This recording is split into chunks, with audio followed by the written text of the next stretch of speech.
Aku pergi ke dokter kandungan baru untuk memeriksa kandunganku. Sebenarnya aku datang dengan niat yang sangat sederhana. Aku hanya ingin memastikan semuanya baik-baik saja. Tapi sejak awal, aku sudah merasakan ada sesuatu yang ganjil. Sesuatu yang tidak bisa kujelaskan. Seperti firasat yang menggesek pelan di dada dan tidak mau pergi. Begitu aku berbaring di ranjang pemeriksaan, gel dingin dioleskan ke perutku, dan alat USG mulai digerakkan, dokter itu menatap layar cukup lama. Lalu dia menatapku. Wajahnya berubah pucat, seolah-olah apa yang dia lihat di layar bukan sekadar gambar janin, tapi sesuatu yang membuatnya kehilangan warna. Matanya kembali ke layar. Lalu kembali ke aku. Siapa dokter yang memeriksa kandungan ibu sebelumnya? Tanyanya pelan, tapi penekanannya tajam. Aku mengernyit, mencoba memahami kenapa pertanyaan itu terdengar seperti interogasi, bukan pertanyaan medis biasa. Suami saya, Dok, jawabku. Dokter Raka. Dia juga dokter kandungan. Kalimat itu justru membuat wajah dokter itu makin tegang. Seperti ada sesuatu yang langsung terhubung di kepalanya. Bibirnya mengatup keras. Tangannya yang memegang alat USG terlihat sedikit kaku. Aku sempat ingin tertawa kecil karena canggung. Ingin berkata, "Tenang saja, Dok.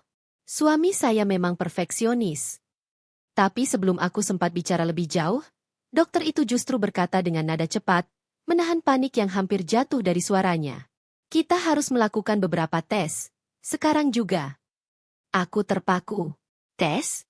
Kenapa, Dok?" Dokter itu menatap layar lagi, lalu menatapku, dan aku melihat ketakutan yang tidak biasa di matanya. Ketakutan seorang profesional yang baru saja melihat sesuatu yang tidak masuk akal. "Apa yang kulihat ini, tidak seharusnya ada," ucapnya. "Tidak seharusnya ada di dalam rahim ibu." Aku syok. Dadaku seperti tersentak. Otakku mencoba mencari penjelasan yang masuk akal. Mungkin salah lihat, mungkin hanya bayangan, mungkin aku terlalu tegang. Tapi cara dokter itu memucat, membuatku tahu ini bukan drama kecil. Ada sesuatu yang benar-benar salah.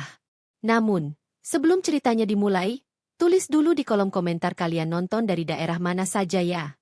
Jangan lupa like dan subscribe biar channel ini makin berkembang dan bisa mempersembahkan cerita yang lebih menarik lagi. Namaku Nadira. Dan sejak awal kehamilan, aku merasa ini kehamilan yang berbeda. Bukan hanya karena ini anak pertama, tapi karena suamiku, Dokter Raka, memperlakukanku seperti porselen langka yang terancam retak kapan saja. Raka adalah dokter kandungan, dan dulu aku mengira itu berkah. Aku tidak perlu repot mencari dokter lain. Aku tidak perlu bingung soal pemeriksaan. Dia menangani semuanya. Bukan cuma jadwal kontrol dan vitamin. Raka mengatur hidupku sampai ke detail yang paling kecil. Vitamin harus diminum jam sekian. Jadwal makan harus tepat. Bahkan suhu pendingin ruangan di kamar, dia atur sendiri. Dia bilang itu untuk kenyamanan janin. Untuk kestabilan kehamilan. Awalnya aku merasa diperhatikan. Rasanya seperti punya suami yang benar-benar peduli. Suami yang tidak cuek. Suami yang tahu apa yang harus dilakukan. Aku merasa aman karena dia, ahli. Aku percaya. Tapi memasuki bulan ke-7, perhatian itu berubah rasa. Perhatian yang dulu hangat, pelan-pelan terasa seperti pengawasan. Ada batas yang tidak pernah aku sadari sampai aku mulai merasa sesak. Raka keras kepala soal satu hal. Semua USG harus dia lakukan sendiri di ruang kerjanya. Alasannya selalu sama, menjaga privasi. "Aku nggak mau ada dokter pria lain lihat kamu, sayang," ujarnya suatu kali, dengan nada yang ia buat terdengar lembut. Dan aku, yang saat itu masih dimabuk cinta, menganggapnya romantis. Aku menganggapnya bukti cemburu yang manis. Aku menganggapnya wajar karena dia suami. Aku tidak melihat sisi lain dari kalimat itu. Bahwa, privasi, bisa menjadi cara paling halus untuk mengunci seseorang agar tidak pernah mendapat pandangan kedua. Di saat bersamaan, ada satu sosok lain yang menambah rasa tidak nyaman dalam hidupku, ibu mertua. Namanya Bu Lestari. Di depan umum, Bu Lestari adalah gambaran wanita keibuan yang sempurna. Sopan, manis. Kalau ada tetangga atau saudara datang, dia tampil seperti ibu mertua idaman. Perhatian, hangat, seolah-olah aku anak kandungnya sendiri. Tapi saat kami sendirian, ada sesuatu yang ganjil. Tidak kasar, tidak meledak-ledak. Justru lebih mengganggu karena samar. Seperti ada niat yang ditahan di balik senyum. Bu Lestari datang hampir setiap hari. Membawakan ramuan herbal yang baunya aneh. Lalu bersikeras aku harus meminumnya. Untuk penguat, katanya. Aku menolak halus beberapa kali, tapi dia selalu punya cara membuatku merasa bersalah. Dia akan menatap perutku, lalu berkata, "Ini demi cucu Oma." Seolah menolak ramuan itu sama saja menolak keselamatan bayiku. Yang paling membuatku tidak nyaman, bukan ramuan itu, tapi cara Bu Lestari menyentuh perutku. Bukan sentuhan sayang seorang nenek yang bahagia menunggu cucu, tapi lebih seperti sentuhan penilaian. Seperti orang memeriksa kualitas barang sebelum membeli. Seperti ada yang sedang dihitung, ditakar, dipastikan. Suatu sore, tangannya menempel di perutku lebih lama dari biasanya. Matanya menatap perutku dengan intensitas dingin yang membuat tenggorokanku kering. "Cucu Oma ini," katanya pelan, hampir seperti berbisik pada perutku sendiri, "adalah aset kita yang paling berharga." Kata aset itu terngiang-ngiang di kepalaku. Aset. Bukan berkah. Bukan anugerah. Aset, seperti saham, seperti properti. Sejak hari itu, kecemasanku menumpuk. Aku mengadu pada Raka, berharap dia menenangkanku, berharap dia bilang aku hanya salah paham. Tapi Raka selalu menepis. "Kamu terlalu sensitif," katanya. "Hormon kamu lagi naik turun." Tapi aku tahu aku tidak berhalusinasi. Aku tahu ada yang salah. Ada sesuatu yang tidak beres. Dan aku butuh kepastian dari orang lain. Dari mata yang netral. Dari seseorang yang tidak berada di dalam rumah kami, tidak berada di lingkaran Raka dan Bu Lestari. Dengan tangan gemetar, aku membuat janji di sebuah klinik di luar kota. Aku menggunakan nama samaran. Aku membayar tunai. Aku memilih dokter yang direkomendasikan banyak ibu hamil di forum. Dokter Maya, seorang spesialis fetomaternal yang terkenal teliti. Aku berbohong pada Raka. Aku bilang aku akan pergi ke pengajian bersama teman-teman lama. Rasa bersalah menusukku, tapi rasa takutku jauh lebih besar. Klinik Dokter Maya terasa berbeda dari ruang kerja Raka yang suram. Tempat ini terang, bersih, dan stafnya ramah. Aku merasa sedikit tenang, seperti baru bisa bernapas setelah lama tercekik. Dokter Maya adalah wanita paruhbaya yang profesional dan tenang. Aku menjelaskan bahwa aku hanya ingin opini kedua, untuk ketenangan pikiranku. Mungkin sekalian USG 4D untuk album bayi, kataku, mencoba terdengar santai agar tidak terlihat seperti perempuan ketakutan yang sedang menyimpan rahasia dari suaminya sendiri. Dokter Maya tersenyum maklum. "Mari kita lihat si kecil," katanya ramah. Aku berbaring. Gel dingin dioleskan ke perutku. Di layar besar yang menghadapku, gambar hitam putih mulai terbentuk. Detak jantung janinku terdengar kuat dan teratur memenuhi ruangan. "Dia sangat aktif," kataku pelan, dan air mata haru mulai menggenang. Aku hampir percaya semuanya baik-baik saja. Aku hampir yakin aku hanya paranoid. Dan Dokter Maya juga tersenyum. "Ya," katanya, "bayinya sehat sekali, Bu Nadira. Jantungnya kuat, tulang punggungnya lurus. Sempurna." Dia menggerakkan alat itu, mengukur lingkar kepala, panjang tulang paha.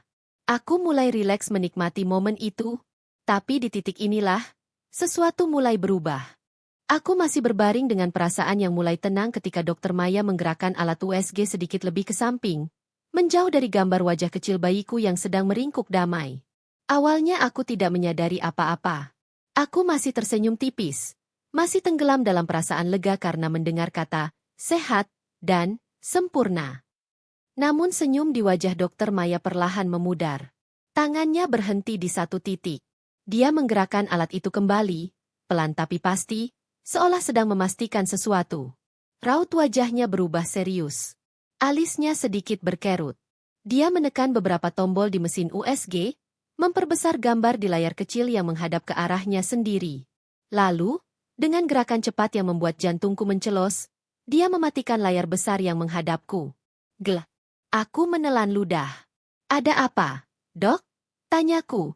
Suara sudah tidak setenang beberapa detik sebelumnya. Dadaku mulai terasa sesak. "Bayiku baik-baik saja, kan?" "Bayi ibu baik-baik saja," jawab Dokter Maya. Tapi suaranya tegang. Terlalu tegang untuk sebuah kabar baik. Dia meletakkan alat USG perlahan di samping mesin, lalu menatapku dengan tajam. Bukan tatapan hangat dokter yang menenangkan pasien, tapi tatapan orang yang sedang berusaha menahan kepanikan agar tidak menular. Ruangan itu tiba-tiba terasa sempit. Seng. Hanya ada suara mesin pendingin ruangan yang berdengung pelan. Siapa dokter yang memeriksa kandungan ibu sebelumnya? Tanyanya lagi, kali ini lebih pelan, tapi dengan tekanan yang jauh lebih berat. Aku bingung. Suami saya, Dok. Dokter Raka, jawabku. Dia juga dokter kandungan. Dan, ibunya, Bu Lestari, sangat membantu saya selama ini. Begitu nama-nama itu keluar dari mulutku, wajah Dokter Maya berubah. Seolah potongan puzzle yang tidak ingin dia temukan, tiba-tiba tersusun sempurna di kepalanya. Dia menoleh ke layar monitornya sekali lagi. Seolah tidak percaya dengan apa yang dilihatnya sendiri. Wajahnya semakin pucat. Dia bangkit dari kursinya perlahan. Tangannya sedikit gemetar ketika menopang sandaran kursi. Bu Nadira, katanya akhirnya. Suara itu tidak lagi profesional yang tenang. Itu suara seseorang yang panik, tapi berusaha mati-matian untuk tetap terlihat terkendali. Kita harus melakukan beberapa tes sekarang juga. Tes darah lengkap. Dan saya akan menjadwalkan MRI secepat mungkin. Kata, MRI, membuat kepalaku seperti dipukul palu. Aku ikut panik. Kenapa? Dok? Tumor? Kanker? Dokter Maya menggeleng cepat. Bukan. Bukan itu. Dia menarik napas dalam-dalam. Saya tidak tahu pasti apa ini. Tapi apa yang saya lihat, tidak seharusnya ada. Aku memegangi sisi ranjang pemeriksaan. Tidak seharusnya ada. Apa maksud dokter? Ada sesuatu di dalam rahim ibu, katanya pelan. Sesuatu yang seharusnya tidak berada di sana. Benda apa? Tanyaku dengan suara hampir tidak keluar. Aku duduk tegak, mengabaikan gel USG yang masih menempel di perutku. Rasa dingin menjalari punggungku, lebih dingin daripada gel manapun yang pernah menyentuh kulitku. Dokter Maya menarik napas panjang, mencoba mengendalikan kepanikannya, bukan untuk dirinya sendiri, tapi untukku. Dia memutar monitor kecil itu menghadap ke arahku. Lihat, katanya sambil menunjuk. Ini bayi ibu. Dia sehat. Aku melihat bayiku, gambar kecil yang meringkuk damai. Tidak tahu bahwa hidupnya sedang berdampingan dengan sesuatu yang belum aku mengerti. Lalu dokter Maya menggeser gambar itu ke samping. Menunjuk ke sebuah titik di dekat dinding rahimku. Cukup dekat dengan bayiku. Dan di sanalah aku melihatnya. Sebuah bayangan kecil. Bentuknya aneh. Terlalu rapi. Terlalu presisi. Hampir seperti kapsul logam kecil. Kontras dengan jaringan biologis di sekitarnya. Itu, apa? Bisikku. Ngeri. Dokter Maya menatapku. Dan untuk pertama kalinya sejak aku masuk ruangan itu, dia menjawab dengan kejujuran yang tidak menenangkan. Itu masalahnya, katanya. Saya tidak tahu. Dia menunjuk lagi. Ini jelas bukan bagian dari anatomi ibu. Ini bukan alat medis yang saya kenali. Ini bukan IUD. Bukan implan. Dia menatap mataku. Ini benda asing, Bu Nadira. Benda buatan manusia. Kepalaku berdenyut. Aku tidak pernah operasi. Aku tidak pernah memasukkan apapun ke tubuhku. Kataku cepat, hampir seperti membela diri di hadapan pengadilan yang tidak terlihat. Dokter Maya mengangguk pelan. Itulah yang membuat saya sangat khawatir. Dia mendekat sedikit. Suami Anda dokter kandungan. Tidak mungkin dia melewatkan ini saat USG. Jantungku seperti diremas. Benda ini cukup jelas terlihat. Kalau Anda tahu apa yang harus dicari. Kalimat itu menghantam pikiranku seperti pecahan kaca. Kalau tahu apa yang harus dicari, berarti Raka tahu.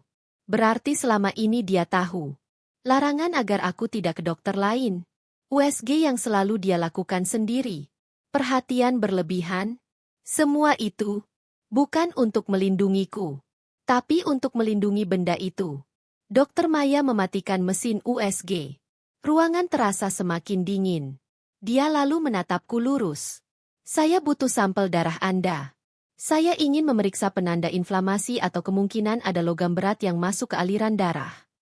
Aku hanya mengangguk lemah. Dan kita harus melakukan MRI. Tapi kita harus sangat berhati-hati.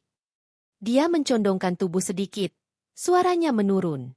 Ibu tidak boleh memberitahukan ini kepada suami Anda atau ibu mertua Anda. Aku menatapnya dengan mata membesar. Kenapa, Dok? Karena jawaban itu akan mengubah seluruh hidupku. Dokter Maya menatapku dengan sangat serius. Karena jika suami Anda tahu tentang ini dan selama ini menyembunyikannya, maka ibu mungkin berada dalam bahaya besar. Aku membeku. Saya tidak tahu apa tujuan benda ini, lanjutnya. Tapi benda ini ditanam di sana dengan sengaja. Dia menghela napas. Kita harus menganggap ini sebagai skenario terburuk. Dokter Maya bergerak cepat. Dia mengatur jadwal MRI untukku di rumah sakit lain, menggunakan nama yang berbeda, dengan alasan konsultasi gizi lanjutan, agar tidak menimbulkan kecurigaan. Setelah itu dia mengambil sampel darahku sendiri, dengan tangan yang masih terlihat sedikit gemetar, lalu menyuruhku pulang. Sikaplah seolah tidak terjadi apa-apa. Pesannya pelan tapi tegas. Amati suami Anda. Dengarkan. Jangan tunjukkan ketakutan Anda. Aku mengangguk, meski tenggorokanku terasa kering. Perjalanan pulang terasa seperti mimpi buruk yang terlalu nyata. Aku mengemudi dalam keadaan setengah linglung. Jalanan tampak kabur. Setiap klakson terdengar terlalu keras. Setiap bayangan mobil di spion terasa seperti ancaman. Setiap kali bayiku bergerak di dalam perutku, yang kurasakan bukan hanya haru, tapi juga ketakutan. Bukan hanya ada satu kehidupan di dalam tubuhku. Ada sesuatu yang lain. Aset. Kata Bu Lestari itu kembali terngiang di kepalaku. Saat aku tiba di rumah, hari sudah sore. Rumah besar itu sunyi. Tidak ada suara Raka. Tidak ada suara Bu Lestari. Kesunyian yang biasanya menenangkan, kini justru terasa seperti peringatan. Aku cepat-cepat mandi, membersihkan sisa gel USG dari perutku, lalu berdiri lama di depan cermin, mencoba mengatur wajahku. Aku harus terlihat normal. Aku harus terlihat bodoh. Aku harus terlihat tidak tahu apa-apa. Raka pulang larut malam. Wajahnya tampak lelah seperti biasa. Dia mencium keningku. Gimana pengajiannya? Tanyanya santai. Baik, jawabku. Cukup ramai. Aku sendiri hampir tidak mengenali suaraku. Raka tersenyum tipis. Tapi matanya tidak ikut tersenyum. Jangan terlalu lelah, katanya. Ingat, kamu membawa beban berharga. Kalimat itu menusuk seperti jarum. Malam itu aku tidak bisa tidur. Aku berbaring miring, membelakanginya, berpura-pura terlelap. Aku mendengarkan napasnya, gerakan kecilnya. Pergeseran tubuhnya di atas kasur. Sekitar pukul 2 pagi, Raka mengira aku sudah tertidur lelap. Dia bangkit sangat pelan. Nyaris tanpa suara. Aku menahan napas. Dia mengambil ponselnya, lalu keluar kamar, menutup pintu perlahan. Aku menunggu beberapa detik. Jantungku berdentum keras sampai rasanya bisa terdengar ke seluruh rumah. Lalu aku turun dari tempat tidur. Aku membuka pintu kamar sedikit, mengintip. Raka tidak pergi jauh. Dia berdiri di ruang kerja pribadinya di lantai atas. Pintunya sedikit terbuka. Lampu redup menyala di dalam. Dan aku mendengar suaranya. Berbisik. Tegang. Dia ke dokter lain? Aku membeku. Bu, lanjut Raka. Lebih pelan. Iya, cuma USG 4 demurahan. Katanya mau lihat wajah bayinya. Aku mencengkeram pinggir pintu. Enggak. Dia nggak curiga. Dia terlalu bodoh buat curiga. Dadaku seperti diremas. Ada jeda. Raka mendengarkan suara di seberang telepon. Aku tahu siapa itu. Bu Lestari. Tentu saja aku sudah memeriksanya tadi malam waktu dia tidur. Lanjut Raka. Suara Raka kini terdengar kesal. Tenang aja. Posisi objek masih aman. Kehamilan ini nggak menggesernya. Semua stabil. Kata itu membuat lututku hampir lemas. Objek. Iya, Bu, aku tahu aku yang akan mengeluarkannya saat persalinan nanti, katanya lagi. Semuanya akan terlihat seperti komplikasi normal. Aku menutup mulutku dengan tangan. Setelah itu kita bisa urus sisanya. Raka tertawa kecil. Lalu kalimat terakhir menghancurkan dunia yang ku kenal. Tentu saja dokumen warisan Pak Wiratama masih aku pegang. Gak akan ada yang berubah. Semuanya berjalan sesuai rencana, Bu. Aku hampir jatuh terduduk. Warisan. Ayo. Pak Wiratama. Semua terhubung. Aku merangkak kembali ke kamar tidur. Tubuhku gemetar hebat. Aku menarik selimut sampai ke dagu meskipun udara terasa panas.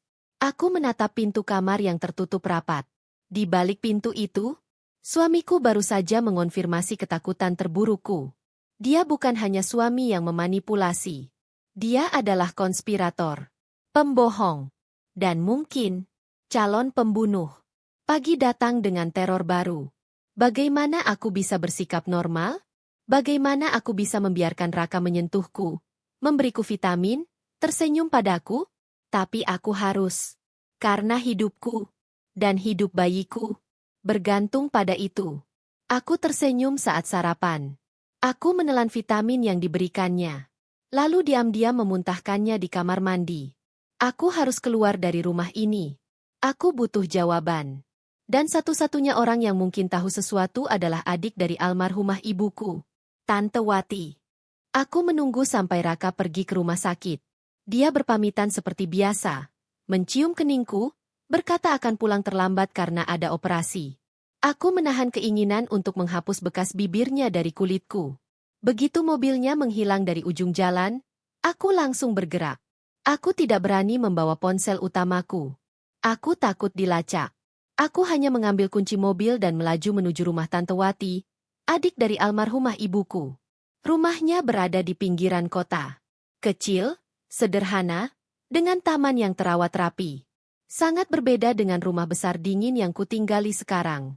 Tante Wati terkejut melihatku berdiri di depan pintu dengan perut besar. Nadira? Ya Tuhan, kamu kenapa? Tante, aku harus bicara. Ini penting. Dia membawaku masuk. Tangannya gemetar saat menuangkan teh. Kamu pucat sekali, Nak. Raka menyakitimu? Pertanyaan itu membuatku tercekat. Aku menggeleng pelan. Tapi sebelum aku bisa bicara, Tante Wati berbisik sambil memalingkan wajah. Cara dia memandangmu, mirip seperti cara ayahmu dulu memandang ibumu. Aku tidak mengerti, tapi tidak ada waktu. Tante, aku harus tahu tentang ayah. Dan tentang seorang wanita bernama Bu Lestari. Cangkir di tangan Tante Wati bergetar hebat sampai tehnya tumpah ke meja. Wajahnya memucat. Kenapa kamu sebut nama itu? Dia ibu mertuaku. Tante Wati mulai menangis kecil. Tertahan. Jauhi wanita itu. Nadira, jauhi dia. Aku tidak bisa. Tante, aku tinggal satu rumah dengannya. Tolong ceritakan. Tante Wati menarik napas panjang, seolah membuka pintu kenangan yang terkunci puluhan tahun. Dulu, sebelum ibumu meninggal, Bu Lestari adalah asisten pribadi ayahmu, Pak Wiratama. Dia sangat pintar, sangat cekatan, tapi juga licik. Ayahmu mempercayainya sepenuhnya. Lalu, dia bukan terobsesi pada ayahmu, tapi pada kekayaannya. Tante Wati menunduk. Ayahmu itu pria baik, tapi juga paranoid. Dia menyembunyikan kekayaannya di banyak tempat. Tidak percaya siapapun. Suatu malam, ayahku memergoki Bu Lestari mencoba membuka brankas pribadinya. Bukan brankas biasa, tapi brankas berisi buku besar aset rahasianya. Ayahmu langsung memecatnya. Cuma itu. Tante Wati menggeleng. Dia mengancam. Bibi mendengarnya sendiri. Suaranya bergetar menirukan. Kamu menghinaku, Wiratama? Kekayaanmu itu seharusnya jadi milikku. Suatu hari aku akan mengambilnya. Dengan cara apapun. Aku teringat ucapan Raka tentang dokumen warisan. Tante, soal warisan ayah. Tante Wati menatapku dengan mata basah. Setelah ibumu meninggal, ayahmu makin aneh. Dia bilang warisan utamanya, triliunan, tidak bisa diakses tanpa kunci khusus. Kunci apa? Aku tidak tahu. Dia hanya bilang, dia menyembunyikannya di tempat paling aman di dunia. Di dalam harta yang paling dia cintai. Sesuatu yang tidak akan pernah dicuri karena orang tidak tahu itu ada. Tanganku otomatis memegang perutku. Bayiku? Bukan. Tante Wati menggeleng cepat. Ini terjadi jauh sebelum kamu menikah. Lalu dia menatapku dengan wajah ngeri. Nadira, waktu kamu umur sekitar 15 tahun, ayahmu pernah membawamu ke klinik di Swiss, kan? Katanya prosedur kesehatan minor. Ingatan itu menghantamku. Klinik putih. Bau antiseptik. Anestesi total. Ayah bilang untuk imunisasi khusus. Dadaku sesak. Benda itu, bisikku. Tante Wati menutup mulutnya sendiri. Dia menanamnya di dalam dirimu. Kunci kekayaan itu. Ya, ayahmu menjadikanmu brankas berjalan. Aku hampir jatuh dari kursi. Bu Lestari tahu, bisikku. Itu sebabnya dia menyuruh Raka menjadi dokter kandungan. Menikahiku. Aku mencengkeram lengan Tante Wati. Mereka mau mengambilnya saat aku melahirkan. Tante Wati panik. Kita harus lapor polisi. Lapor apa? Kita tidak punya bukti. Aku menarik napas berat. Ayah pasti meninggalkan petunjuk lain. Pengacaranya siapa? Tante Wati berpikir keras. Ada satu, pengacara muda dulu. Ayahmu bilang hanya dia yang jujur. Namanya? Ardi. Ardi Pratama. Nama itu seperti tali terakhir yang bisa kugenggam. Aku meninggalkan rumah Tante Wati dengan dunia yang sudah berubah total. Aku mampir ke toko kecil. Membeli ponsel murah sekali pakai. Aku tahu, aku sedang diburu. Dan kunci segalanya ada di dalam tubuhku sendiri. Malam itu adalah siksaan terpanjang dalam hidupku. Aku harus tersenyum pada Raka. Aku harus membiarkan Bu Lestari datang makan malam dan mengelus perutku sambil berkata manis. Bayinya sehat, kita harus menjaganya baik-baik. Setiap sentuhannya membuat kulitku ingin mengelupas. Aku tahu satu hal. Cerita Tante Wati saja tidak cukup. Pengakuan Raka lewat telepon saja tidak cukup. Aku butuh bukti nyata. Dan aku tahu di mana mencarinya. Ruang kerja Raka. Ruangan yang selalu terkunci. Kesempatan itu datang 2 hari kemudian. Raka mendapat telepon darurat dari rumah sakit. Operasi sesar darurat. Pasien gawat. Dia mengenakan jas dengan tergesa. Ibu akan ke sini menemanimu, katanya sebelum pergi. Aku mengangguk. Begitu mobilnya menghilang, aku langsung berlari ke lantai atas. Ke depan pintu ruang kerjanya. Terkunci. Seperti biasa. Tapi aku sudah memperhatikan selama ini. Raka tidak menggunakan kunci biasa. Dia menggunakan kode angka di gagang pintu. Tanganku gemetar saat mencoba. Tanggal lahirku gagal. Ulang tahun Raka gagal. Tanggal pernikahan kami gagal. Aku panik. Di luar terdengar suara mobil mendekat. Bu Lestari. Aku mencoba satu kombinasi terakhir. Sesuatu yang membuat perutku mual hanya memikirkannya. Tanggal perkiraan kelahiran bayiku. Bip. Pintu terbuka. Dadaku terasa robek.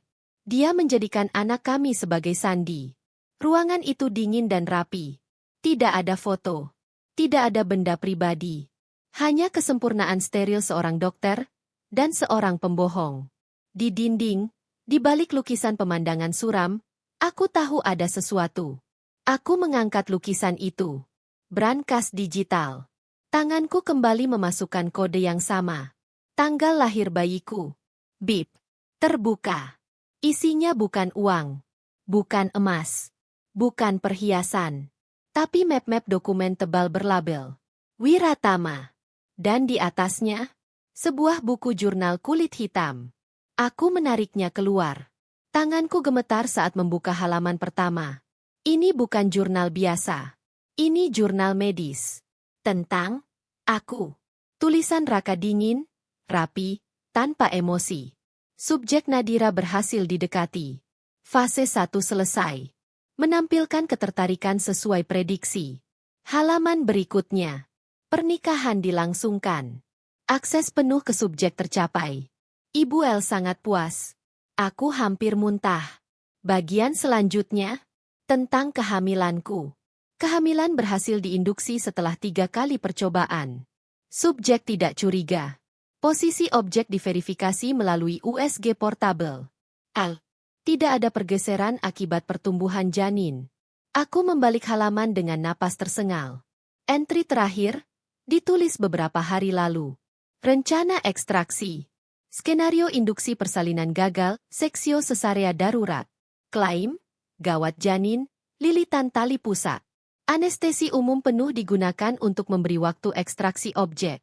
Lalu satu kalimat terakhir, dengan tinta berbeda. Bu L menyarankan kecelakaan anestesi dosis berlebih. Lebih bersih mengeliminasi komplikasi kepemilikan di masa depan. Subjek tidak perlu bertahan setelah objek berhasil diambil. Aku jatuh terduduk. Lututku lemas. Mereka bukan hanya ingin mencuri. Mereka ingin membunuhku. Aku memotret setiap halaman jurnal itu dengan ponsel murahku. Tanganku gemetar hebat. Saat hendak menutup brankas, mataku menangkap sesuatu yang lain. Sebuah amplop tua, menguning. Tulisan tangan yang langsung ku kenal. Bu Lestari. Alamatnya ditujukan. Untuk Rakaku. Tanggal 20 tahun lalu. Saat Raka baru masuk kuliah kedokteran. Aku membukanya. Isinya menghancurkan sisa dunia yang masih kupegang. Rakaku tersayang. Ibu tahu biayanya mahal. Tapi ini sepadan. Ayahmu si pengecut itu tidak akan mengerti. Tapi kita tahu apa yang kita perjuangkan. Kekayaan Wiratama seharusnya milik kita. Dia menghinaku. Memecatku. Memperlakukan ibu seperti sampah. Sekarang dengarkan ibu baik-baik. Aku sudah menemukan rahasianya. Wiratama menanam kunci kekayaannya di dalam putrinya. Si Nadira kecil itu. Kamu harus menjadi dokter. Bukan dokter bedah. Bukan dokter anak. Dokter kandungan. Kamu harus membuatnya jatuh cinta. Menikahinya. Menghamilinya. Dan mengambil apa yang seharusnya menjadi milik kita. Jangan kecewakan ibu. Aku menatap surat itu tanpa berkedip. Ini bukan rencana baru. Ini skenario yang ditulis 20 tahun lalu. Raka bukan hanya suami yang jahat. Dia adalah senjata. Yang ditempa oleh ibunya selama 2 dekade. Tiba-tiba, suara kunci pintu depan. Cekrek. Bu Lestari telah tiba. Lebih cepat dari yang Raka katakan. Aku panik. Aku memasukkan kembali jurnal dan surat ke brankas. Menutupnya. Mengembalikan lukisan. Berlari keluar ruang kerja. Mengunci pintu dengan kode yang sama. Aku tiba di ruang tamu terengah-engah, tepat saat Bu Lestari melangkah masuk membawa kantong belanja. Loh, Nadira, katanya sambil tersenyum manis. Kenapa kamu terengah-engah begitu, sayang? Seperti habis lari. Tanganku gemetar hebat di belakang punggung. Ah, tidak, Bu, jawabku kaku. Tiba-tiba ngidam yang asam. Bu Lestari berdiri di ruang depan. Senyumnya halus. Terlalu halus. Seperti topeng porselen. Aku bawakan sup ayam kesukaanmu. Aku menelan ludah. Aku tahu. Waktu hampir habis. Aku berdiri di ruang tamu dengan jantung berdebar keras. Memaksakan senyum saat Bu Lestari menatapku seperti sedang menghitung sesuatu di balik wajah ramahnya. Tanganku basah oleh keringat. Mencengkeram ponsel murah di saku daster. Aku tahu aku kehabisan waktu. Jurnal dan surat itu adalah bukti sempurna. Tapi tidak ada gunanya jika aku mati di meja operasi.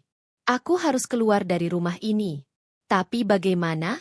Bu Lestari kini seperti bayangan. Dia mencari alasan untuk tinggal, membantu, menginap di kamar tamu, mengawasi setiap suap makanan yang masuk ke mulutku. Aku tidak bisa lari begitu saja. Mereka akan menangkapku. Aku butuh rencana. Aku butuh pengalihan. Dan aku butuh sekutu di luar. Aku teringat Dokter Maya. Aku masih punya jadwal MRI yang dia atur. 3 hari lagi. Aku tidak yakin aku punya waktu selama itu. Malam itu, saat Bu Lestari tidur di kamar sebelah, aku menyelinap ke kamar mandi. Aku mengunci pintu, menyalakan keran air sekencang mungkin, lalu duduk di lantai yang dingin. Aku mengeluarkan ponsel murah. Sinyalnya buruk, tapi aku memaksa. Aku menulis pesan singkat. Dok, saya tahu. Saya tahu ibunya juga. Mereka tidak akan melepaskan saya. Mereka berencana membunuh saya saat lahiran. Saya harus keluar sekarang. 5 menit terasa seperti seumur hidup. Lalu balasan masuk. Tenang, Nadira. Jangan panik. Kita majukan jadwal MRI kamu besok pagi. Bilang pada suamimu ini rekomendasi dokter sebelumnya untuk cek panggul. Datang ke alamat ini. Jangan pulang. Saya siapkan tim. Kita buat terlihat sah secara medis. Alamat baru muncul. Bukan rumah sakit tempat dokter Maya praktik. Sebuah klinik swasta tersembunyi. Aku menghapus pesan itu. Satu masalah sedikit teratasi. Sekarang masalah kedua. Ardi Pratama. Aku punya nama, tapi tidak punya wajah. Tidak punya nomor. Aku tidak bisa mencarinya di internet. Aku yakin Raka dan Bu Lestari memantau aktivitasku. Lalu aku teringat sesuatu. Ruang kerja ayahku. Paviliun belakang. Tempat yang tidak pernah dimasuki Raka atau Bu Lestari. Subuh-subuh, sebelum mereka bangun, aku berjalan ke sana. Ruangan itu berdebu, bau kertas tua dan kayu. Di rak buku tinggi berisi buku-buku bisnis tebal, aku menemukan sebuah buku alamat bersampul kulit. Tanganku gemetar saat membukanya. Di bawah huruf A. Ardi Pratama, firma hukum. Ada nomor kantor. Dan nomor pribadi. Aku memotret nomor itu dengan ponsel murahku. Tiba-tiba, suara langkah kaki di lorong. Jantungku melonjak ke tenggorokan. Nadira, sayang. Suara Raka. Apa yang kamu lakukan di sini pagi-pagi? Tempat ini berdebu, tidak baik untuk bayinya. Aku cepat-cepat menyembunyikan ponsel di belakang tubuhku. Hanya, kangen ayah, bisikku, menggunakan kebenaran sebagai kebohongan. Raka menatapku lama. Tatapan klinisnya menimbang, menghitung. Lalu dia tersenyum. Senyum palsu yang kini sangat kukenali. Ayo kembali ke tempat tidur. Kamu harus istirahat. Dia menambahkan dengan nada ringan. Besok kamu ada jadwal MRI, kan? Kamu bilang sendiri tadi malam. Aku terkejut. Ah, iya, Mas. Untuk memeriksa panggul. Dokter sebelumnya bilang penting. Tentu, kata Raka. Ide bagus.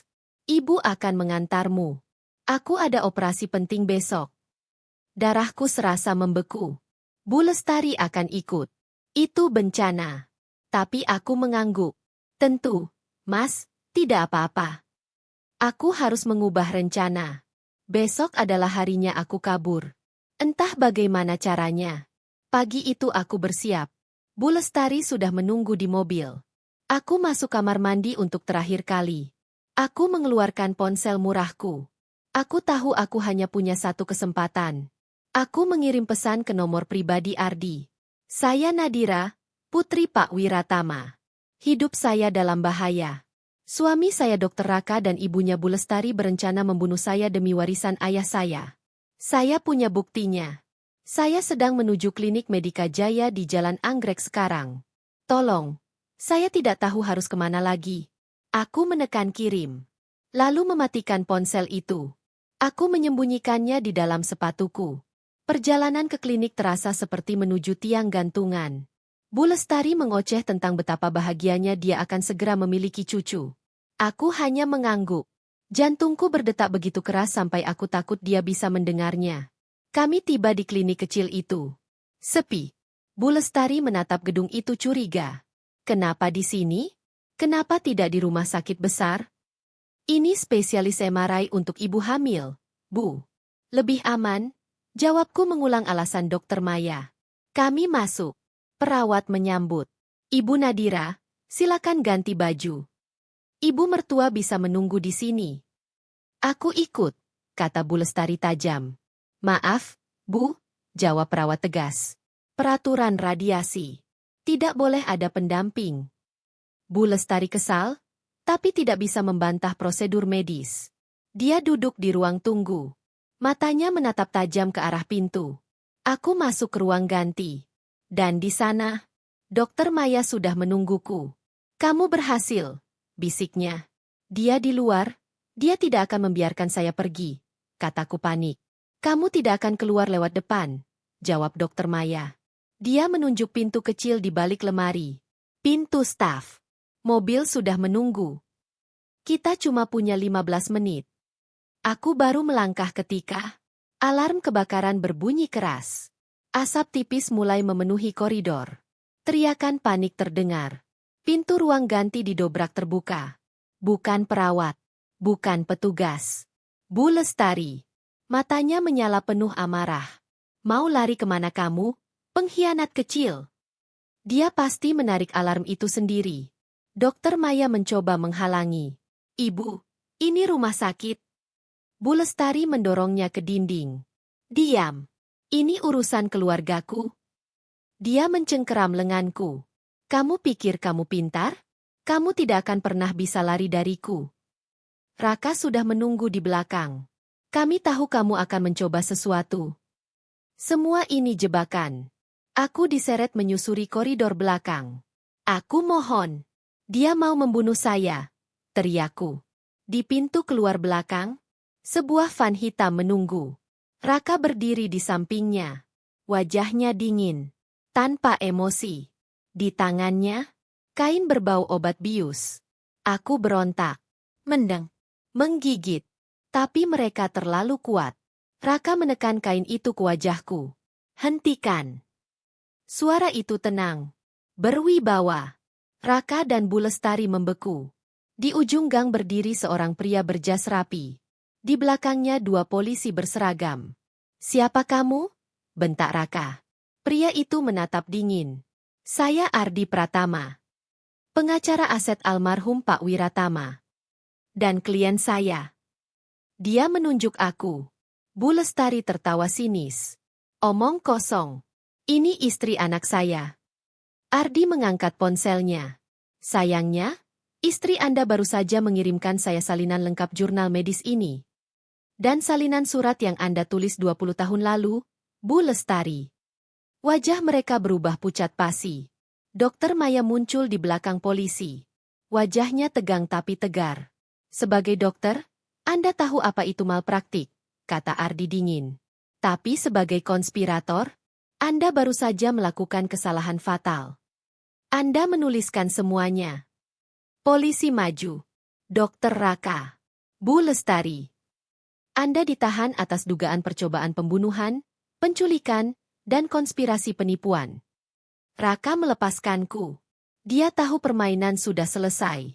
Bu Lestari tidak. Dengan jeritan seperti binatang, dia menerjangku. Kalau aku tidak bisa memilikinya, kamu juga tidak. Polisi menahannya tepat waktu. Raka berdiri diam.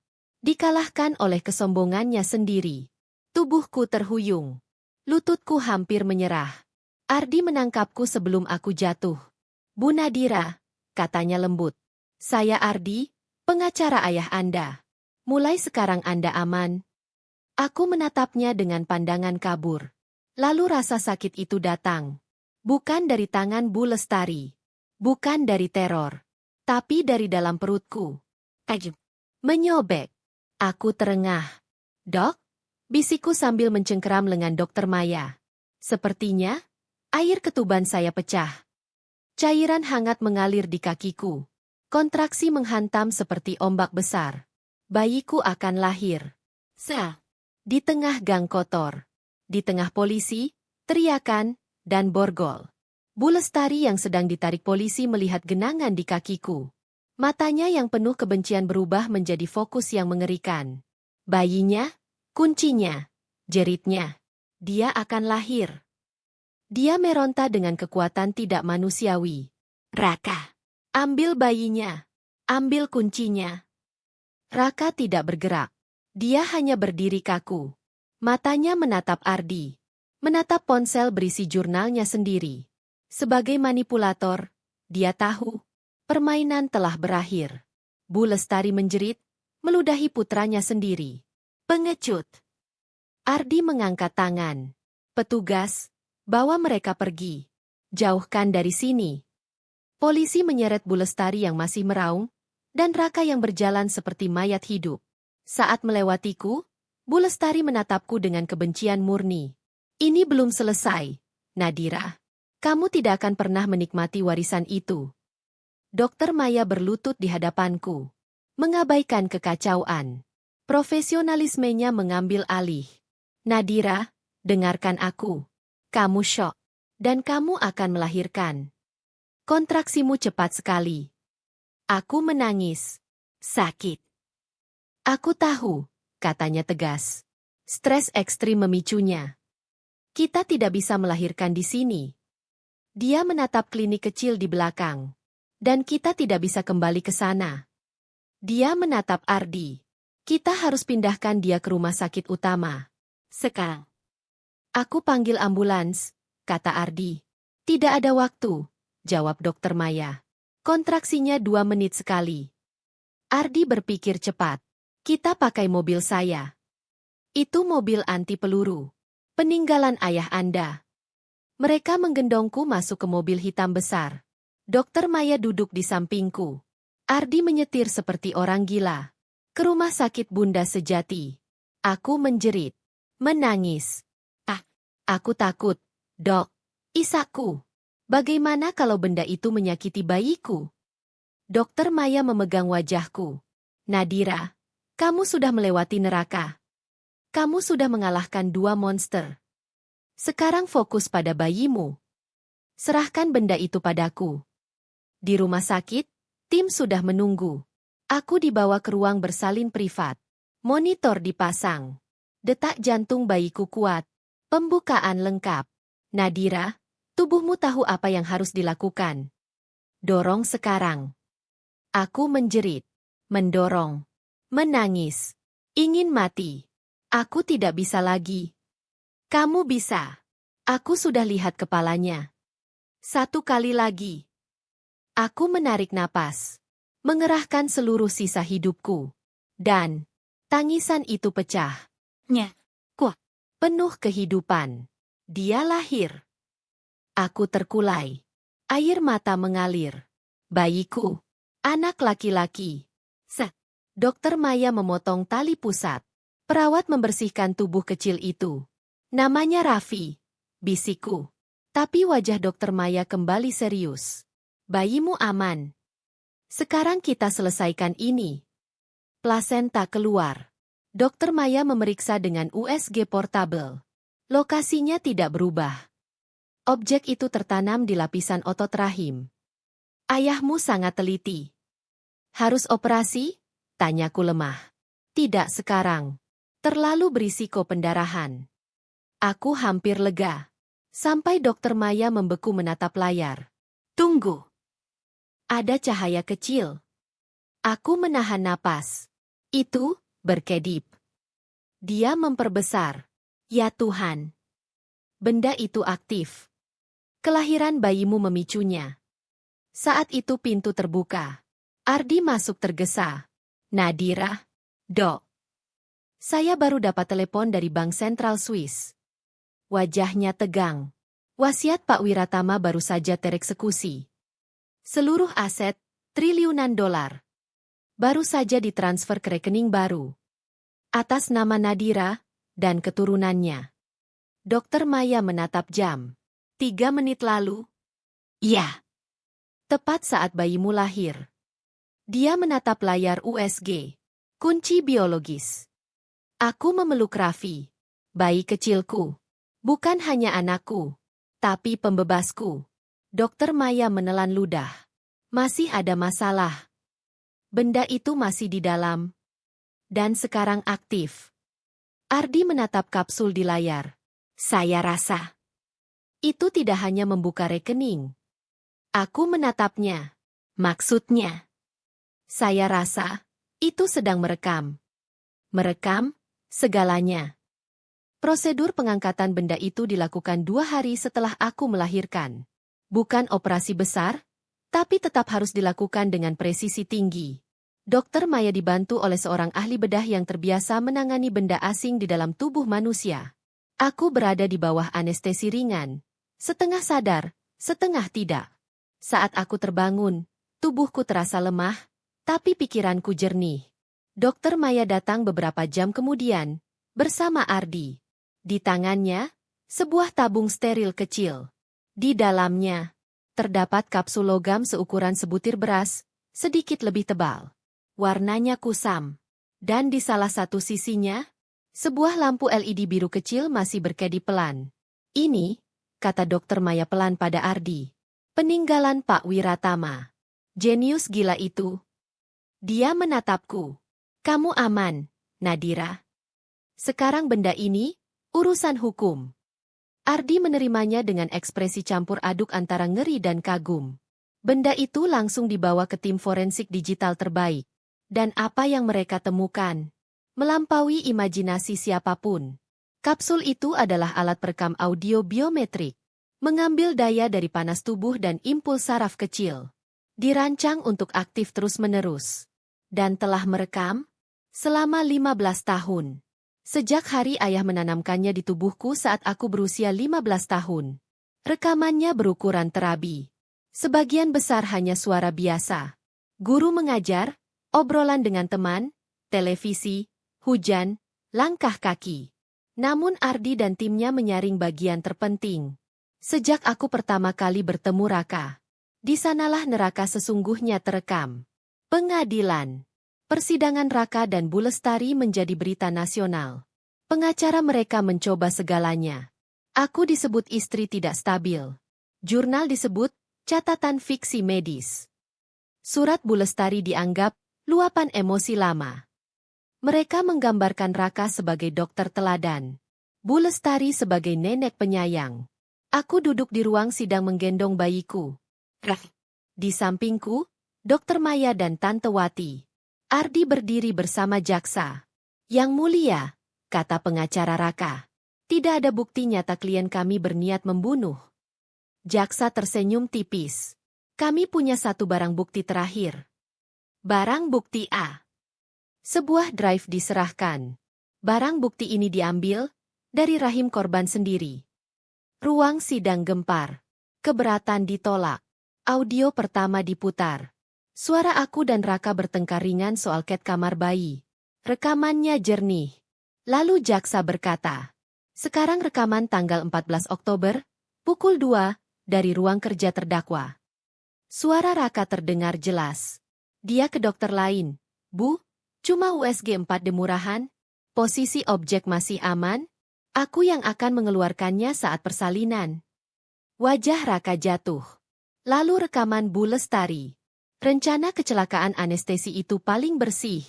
Dia tidak perlu hidup lama setelah kunci keluar. Lalu rekaman 20 tahun lalu. Suara Bu Lestari muda. Ayahnya menanam kunci di dalam Nadira. Kamu harus jadi dokter kandungan, menikahinya, menghamilinya, ambil kekayaan itu. Ruang sidang membeku. Tidak ada lagi yang bisa dibantah. Putusan dijatuhkan. Bersalah atas seluruh dakwaan. Percobaan pembunuhan. Penculikan. Konspirasi. Pemalsuan medis. Hukuman. Penjara seumur hidup tanpa pembebasan bersyarat. Bu Lestari menjerit seperti binatang terluka. Raka hanya menatap kosong. Tatapan seorang sosiopat. Yang menyesal bukan karena berbuat jahat, tapi karena gagal. Setahun kemudian, aku pindah. Rumah lamaku tinggalkan. Aku tinggal di properti tepi danau, penuh cahaya. Tante Wati tinggal bersamaku. Raffi tumbuh sehat, ceria. Dengan Ardi dan Dokter Maya, aku mendirikan Yayasan Cahaya Wiratama. Cabang medis dipimpin Dokter Maya.